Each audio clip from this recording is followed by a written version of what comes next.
Hello, friends. Welcome back to the While We're Waiting Hope After Child Loss podcast. I'm Jill Sullivan, your host and one of the co-founders of the While We're Waiting ministry.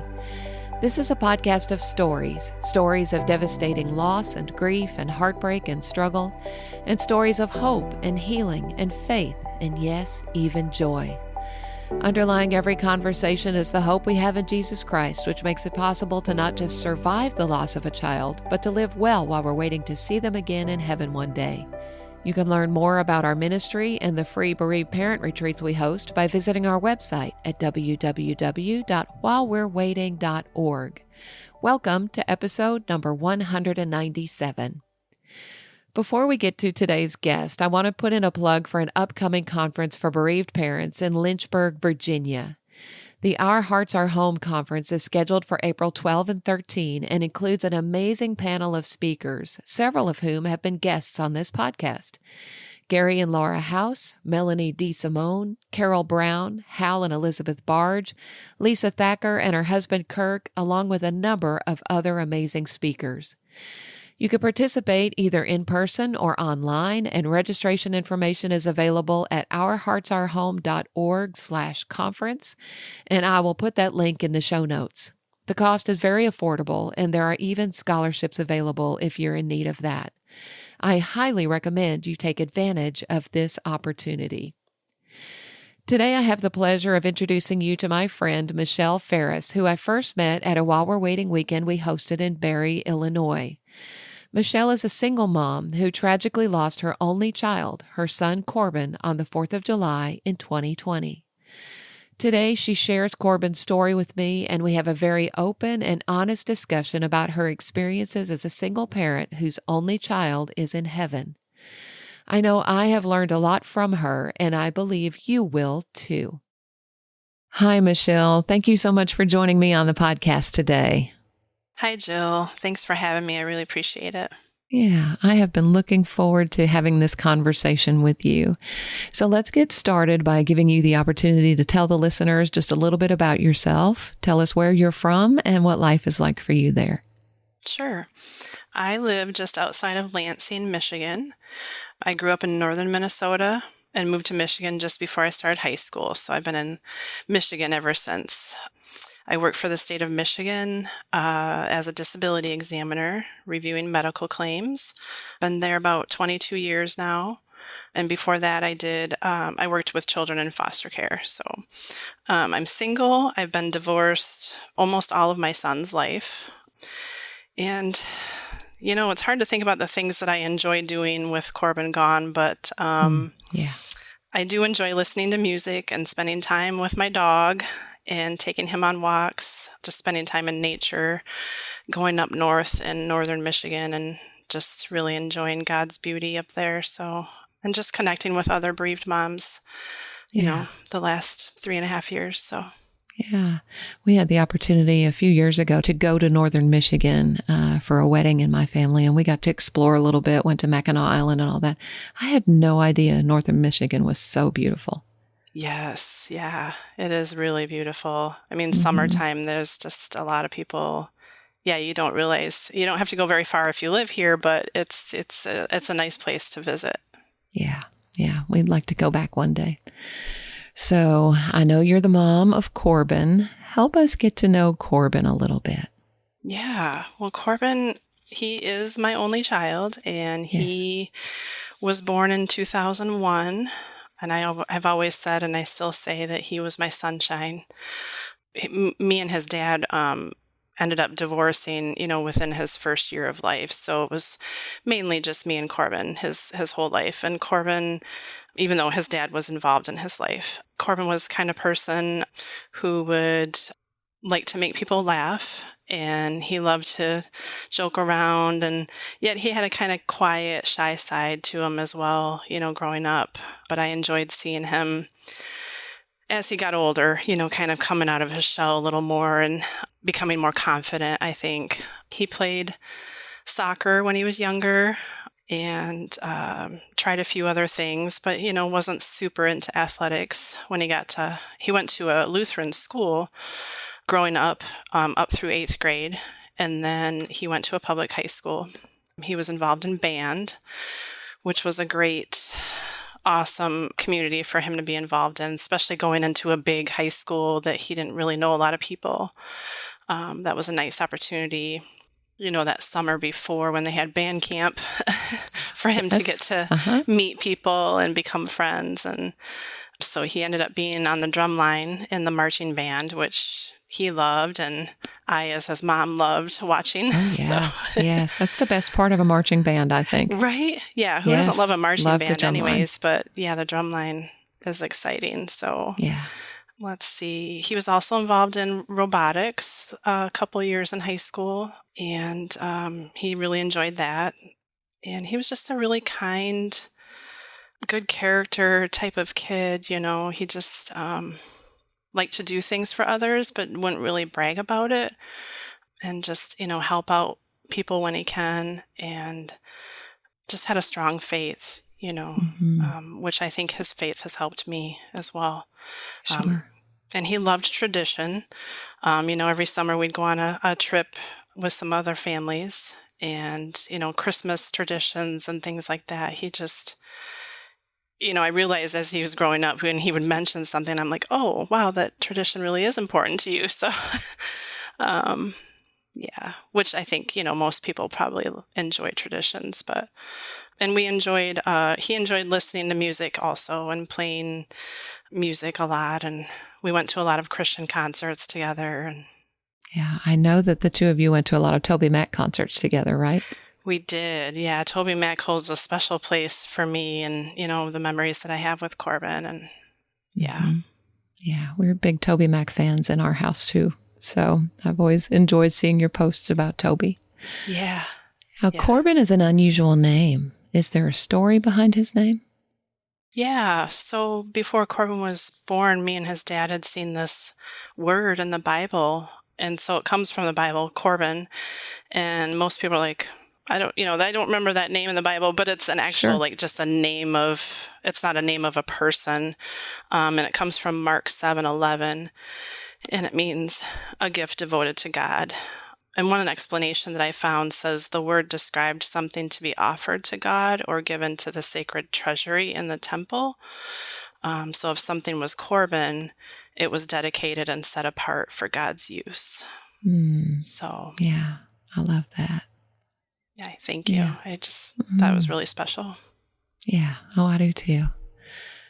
So on the 4th of July in 2020, you all went to Lake Michigan for the day. How about you pick up the story from there? Yeah.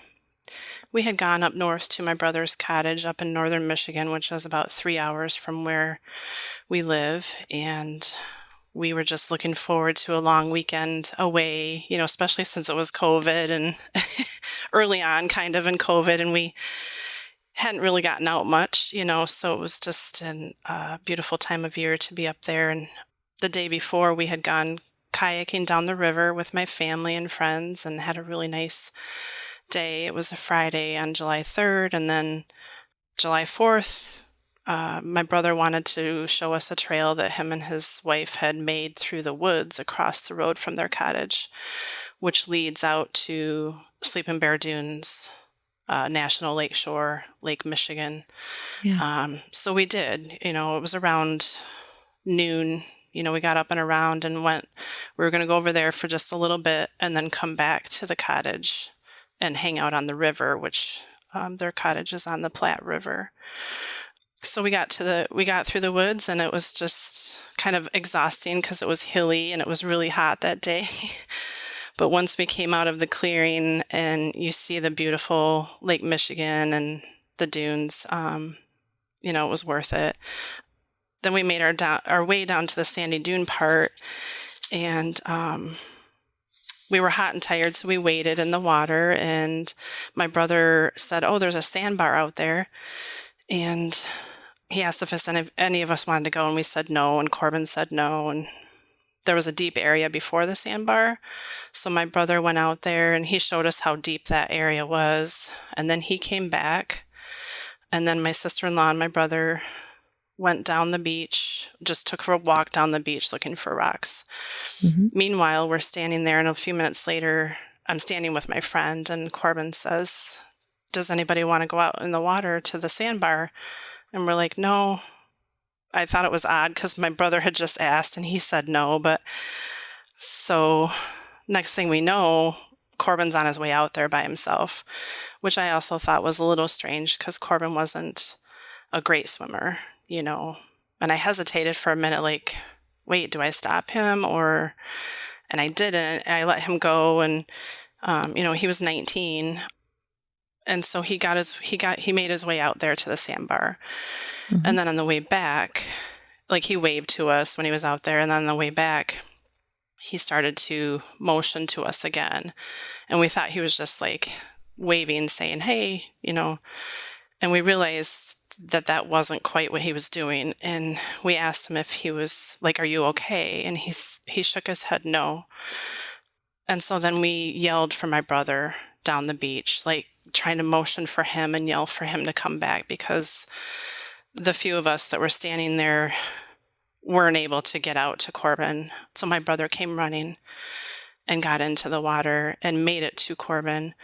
But at that point, I think Corban had been struggling so much, probably took in water, and he just wasn't able to hold on. My brother wasn't, they weren't able to hold on to each other. So, yeah, as I saw Corban come up and down 3 times, and then I didn't see him come up again. So it was, I couldn't believe, it's just shock. I was pacing the beach and in and out of the water, pacing. And I just kept repeating, "This can't be happening. This can't be happening." Right. Yeah. And when you tell the story, just comes back like you're right there again. Oh yeah. Absolutely. That day. Yeah. Absolutely. At that point, did some rescue type personnel come? What happened at that point? Yeah, so we weren't in a very public area of the beach, so it was difficult to explain where we were. I don't think I got out my phone, but my friend got her phone out and she was trying to tell them, and then she gave it to my sister-in-law.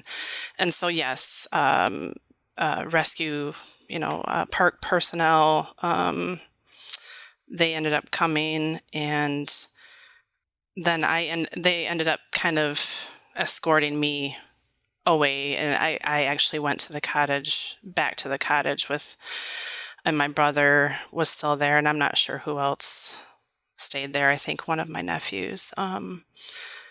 So I wasn't there when the Coast Guard right. pulled him out. Yeah. But back at the cottage, there were other emergency people that were talking to us, and relaying to me and the other few people that were there. And so the ambulance did go by with him with sirens going, and it was like, oh, maybe... Yeah. It just gave me hope. Like, oh, maybe sure. There's, but unfortunately the closest hospital was 40 minutes away. So I'm praying really hard, of course, yeah, because I know that miracles can happen. Sure. Yeah. So that was, so then we, got to the hospital in Traverse City, and then just waited, they worked on him, and obviously they weren't successful. And, sure. I figured he had been under too long, by the time they rescued him. So, yeah. Yeah, it's so hard for me to imagine as a mom whose child, went through a prolonged illness. When of course we prayed for healing and we knew that God could heal her, yet we could see the direction that things were going. And it's so hard for me to imagine, just a fun family outing at the beach. Yeah. Ending in that way. And my heart just goes out to you in that experience. I remember Corban said something at that beach that day, right? He described that beach. What did he say? He did, yeah. He said when we came out of the trail from the woods, I didn't know it at the time. My friend told me later because she was standing next to him taking a picture of the lake. And he said, "It looks like paradise." Yeah. And so later I really clung on to that because I just thought how, I don't know if poetic is the right word, but, that he looked at that and said, "It looks like paradise." And now he's in paradise. So. Yeah. Well, thank you for sharing that. I know it's a painful story to tell. As someone who has a surviving child, after Hannah went to heaven, I feel like for someone who loses their only child, that experience must be very different. Will you talk about that? What your experience has been after loss as a mom who has lost her only child? Yeah, thanks for asking that. Mm-hmm. I mentioned earlier that me and Corban's dad, divorced and early in his life, and I think on some level, that was a grief journey for me because Oh, I sure. didn't expect to be divorced when I'm just starting, ever, and then when I'm just starting my family.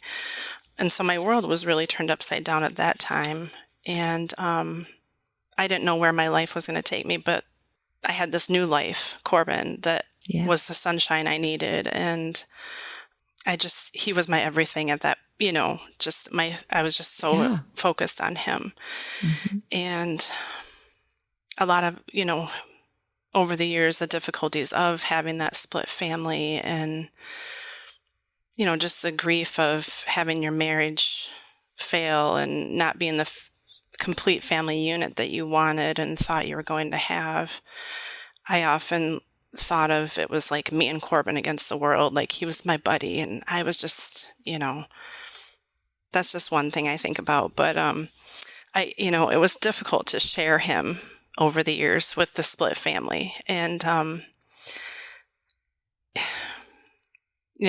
all the things that were hard for me along the way, it was always my intention to do what was best for Corban. And so I always thought about that. And I just never realized that I also, I had to share him with his dad, but he was also just on loan to me from God. Yeah. And, you don't really think about that, because it's not natural, to think about possibly losing your child. Right. And so that's just been something I've thought about. And, as you mentioned, Corban being my only child, he's my whole family. I'm single. He's my only child. I have my brother and his family, but that's, extended, right? It's not immediate, nuclear family. And so everything is really hard. Like I think about, I'll never be a grandmother. I'll never be a mother-in-law. It's like everything is just complicated, in grief by all these extra things that you lose because of losing your only child. Yeah, and Corban, being that he was 19, he lived with me the whole time. He had not moved out yet, so it was just a really very significant change of not having him here in the house with me. Just all the everyday stuff. And it just is it's a lot to adjust to that life alone and wonder, what's my purpose now? Yeah. I don't have him here to take care of and to love on and, physically. I mean, I still love him, obviously, and have to be creative in how I do that now, but yeah. Yeah. I would just think that would be, well, for me, I still had Bethany to raise, so I had to get up every day and function and do the things that I needed to do, and still had other people in my house. And it's hard for me to imagine how difficult that must be when you don't, like you said, what's my purpose now? Right. I imagine you went through a probably an extended period of that, of trying to figure out what's next. Right. Yeah. And I know in the early days, I couldn't think too far ahead. I think most grieving parents, feel that really a lot in the early days that, Sure. I just had to think, okay, about today or maybe tomorrow, but like I can't, to think too far ahead was really overwhelming. Yeah. Because I remember it was probably 2 months after I had gone back to the spot where Corban died, and I wasn't sure how. It was emotional, and I just broke down, and my brother was there, and I said, how am I going to live the next 40 years Yeah. maybe 40 years. I don't know. I was in my 40s, and Yeah, sure. how am I going to live the next 40 years without him? Mm-hmm. And Yeah. yeah, so it is overwhelming to think far ahead. So I was like, okay, I can't. I just need to live in the now and Right. deal with what's in front of me. Yeah. Yeah. I'd always heard that, all my life you hear, oh, well, you just live one day at a time.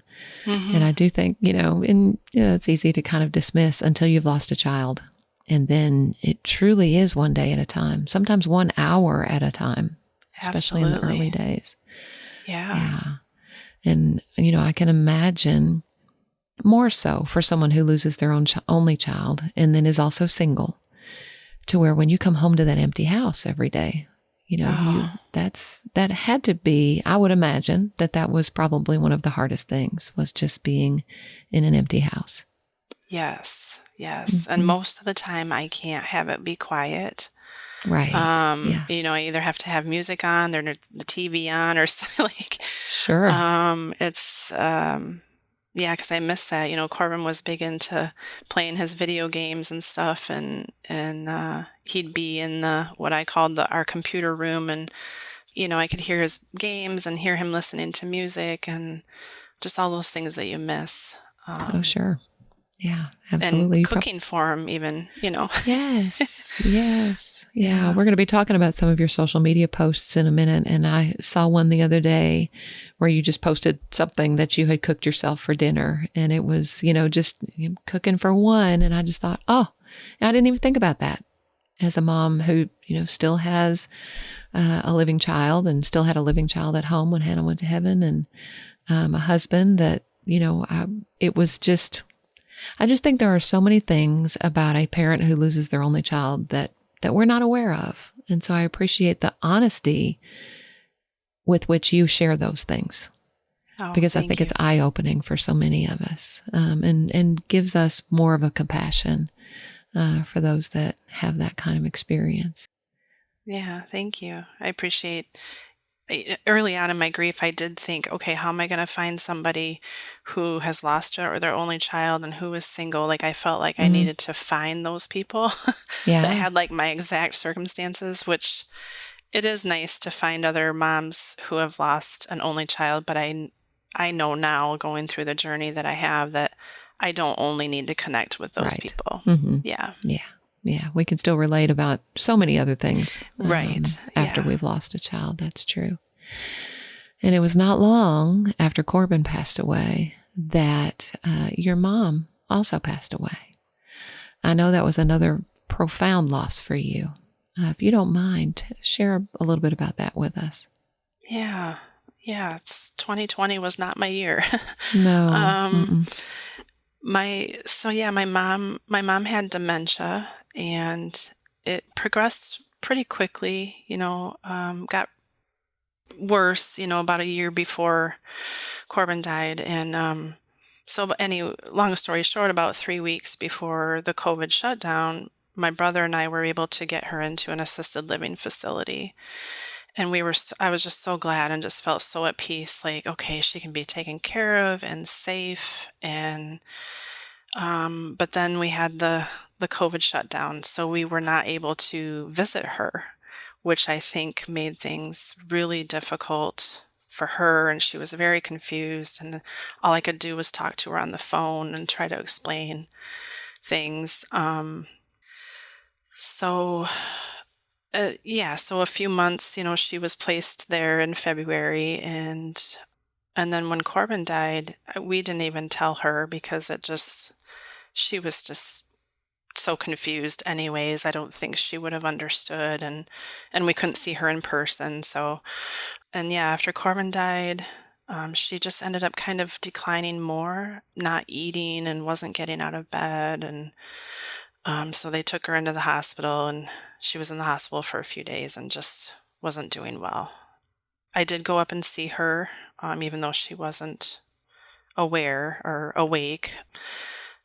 But me and one of my nephews did go up and see her to say goodbye. And so, yeah, a month and 2 days after Corbin died, my mom died. And it's strange, because being the fact that she had dementia, I feel like I was already grieving her, before. grieving the person that she was. Yeah. And that whole process is difficult. Mm-hmm. Dementia is a very, Alzheimer's is a very difficult thing to deal with. Yes. And so it's just, but being that, having lost Corban and then losing her, I remember thinking, wow, she'll probably be surprised to see Corban up in heaven, Right. That's what I was just thinking. Yes. Uh-huh. Yeah. Yeah. But I lost, the two most important people in my life, and two people that I cared for, that I was a caretaker for, Right. Right. So again, it's like, okay, I was taking care of Corban. I was taking care of my mom, before she was placed in the facility. And then it just feels like, okay, now what? Yeah. Exactly. Kind of coming back to, okay, now really what is my purpose at this point? Yes. Yes. Yeah. Yeah. And the loss of Corban has been so just overpowering. It's been hard to it was hard to really grieve her properly, maybe. I'm not sure. It's just like, I still, I do have moments where I think of my mom and I miss her, but it's kind of hard to separate some of that out. And sure. Yeah. Especially when they occurred so close together. Right. Yeah. I had forgotten that it was that soon after Corban went to heaven that you lost her. Everybody's like, I can't believe your family's going through this again. Yes. And we have such a small family anyways, Right. It's just me and my brother and his wife and 2 kids. So, yeah. Mm-hmm. Yeah. So as we're recording this episode, we are approaching the 4-year mark since Corban went to heaven. Think back, if you can, to those very early days of your grief, and that's kind of what we've been talking about. What advice would you give to a newly bereaved parent, especially maybe a mom who has lost her only child? Yeah. Well, for me, I knew I needed help because I felt so alone, and I was just my world was just shook. I knew I needed people. I sought out resources immediately. Like, I have to find support groups. I looked for books, podcasts, therapy, retreats. I was like, whatever could make me feel not so alone. Sure. I needed to find my people, Yeah, your tribe. Yes. Yeah, for sure. I was desperate to, like I mentioned earlier, I in those early days, I was desperate to find other people in my situation. That's not always as easy to do, to be that specific, Mm-hmm. But I made connections with people online. So I would say just to try to make connections with other bereaved parents. That would be, it's just so helpful to not feel so alone. And whether that's online or in person, I've met people both ways and have made some really wonderful relationships that way. I'd also say to take time to feel the feelings, just feel the sadness and the, the moments where you just fall to the floor and are crying. And I mean, I did that several times, like on the kitchen floor, Sure. And you have to feel those things, and they do just come out. You need to get them out, as part of the process. And I'd listen to songs that Corban liked, whether sad songs, sometimes just helps get the feelings flowing. And then, another important thing I'd say is just to hold on to your faith. Even if it's just by a thread is what I always say, because there's moments where it really, I'm holding on, but it's a thread. It's a thread. Yeah. And I know that's so hard, and it will go up and down just like our grief goes up and down. And I've had moments where I just really struggle with it, but, it's easy. You can go down that road of pushing God away and isolating from him. But if you can just hold on, I've noticed and seen that he really does have you, and he will help you through it. Yeah, absolutely. Yeah, another thing I'd say is just to, like we mentioned earlier, just to focus on one thing at a time, whether that's just getting out of bed and taking a shower. Absolutely. Small steps. Yeah, for sure. And if people ask if they can do anything for you, I'd say if you can think of something specific to give them, try to do that. I mean, if you need something from the store, and just tell them to leave it at the front door if you don't want to have any interaction. I think that's just really helpful. Well, and I imagine, just thinking about you and Corban living together, him being a 19-year-old, he probably is the one who took care of your yard and all of the outside things. So you probably needed help with that too after he went to heaven. Right. Yeah. Taking out the trash to the road, His chore in our house was vacuuming. And so early on when I had to do the vacuuming, I'd break down crying because he should be doing this, Yeah. So yeah, it's hard. And a couple other things I would say for advice would be, don't be afraid to put boundaries in place for yourself to take care of yourself. That's important. And journaling. Journaling helped me. I think in the first week or two, I stopped at the dollar store and bought a journal just because I was like, I have to start writing. And I started writing in a journal to Corban. Yes. Just like getting my feelings out and writing to him. Like how much I miss him, how I'm, whatever it is. But that has helped me a lot. I think that's all very practical. Good advice for people. So thank you for that. This concludes the first half of my conversation with Michelle Ferris. Be sure to come back next week as Michelle shares more of her experiences as a single parent who has lost her only child. Thanks again for listening, and I look forward to sharing the rest of our discussion with you next Wednesday.